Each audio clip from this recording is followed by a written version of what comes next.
So the first national cryptocurrencies is out. The pre-sale begins on 20th of February.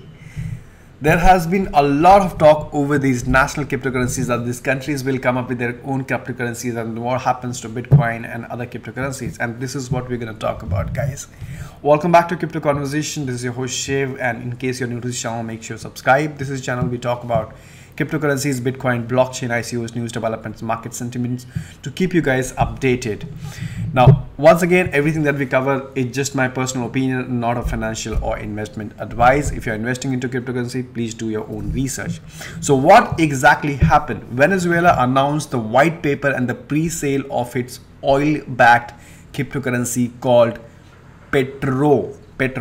Now, this is very interesting because Venezuela is one country wherein it has lost its fiat value completely, almost to zero. People out there in Venezuela, they don't use fiat money because nobody takes it. Nobody is ready to accept it.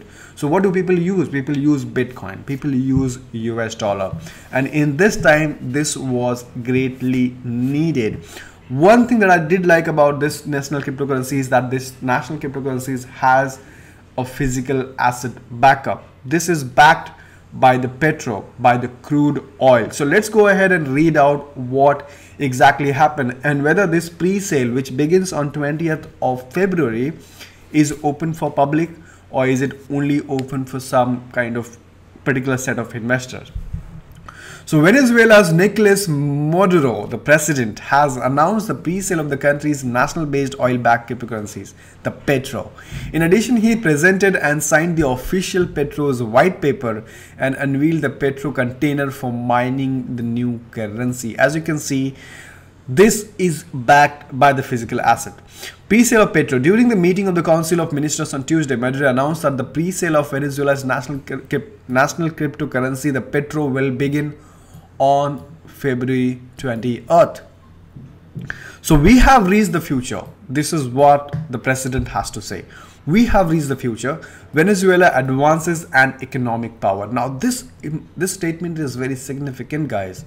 Venezuela is not an economic power right now. In fact, they are just opposite. They have lost their economic power almost to zero, since their fiat money does not have value.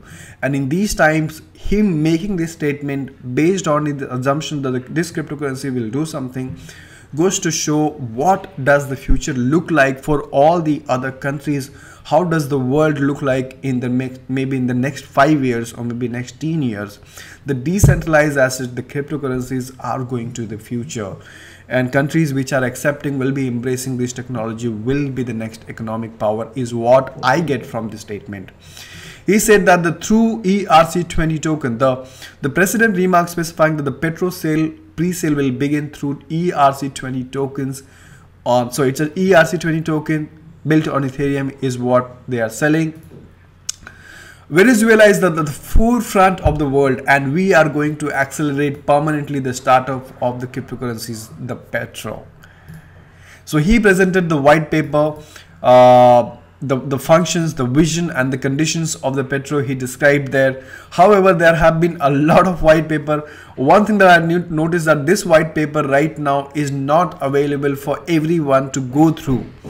Okay. Now, however, there has been some duplicate white paper, a copy of it which has been denied by the officials that is not the real white paper. You know, this always happens. So everything that is centralized, there is always a duplication. You talk about the fiat money, there have been so much of counterfeit of the fiat money, and people are not staying behind from copying the white paper also. So he said that announced that we will accelerate the entry into the operation of El Petro cryptocurrencies and mining farms through the Petro container. He then suggested that all the saving banks in the country can have their mining farms and participate in El Petro.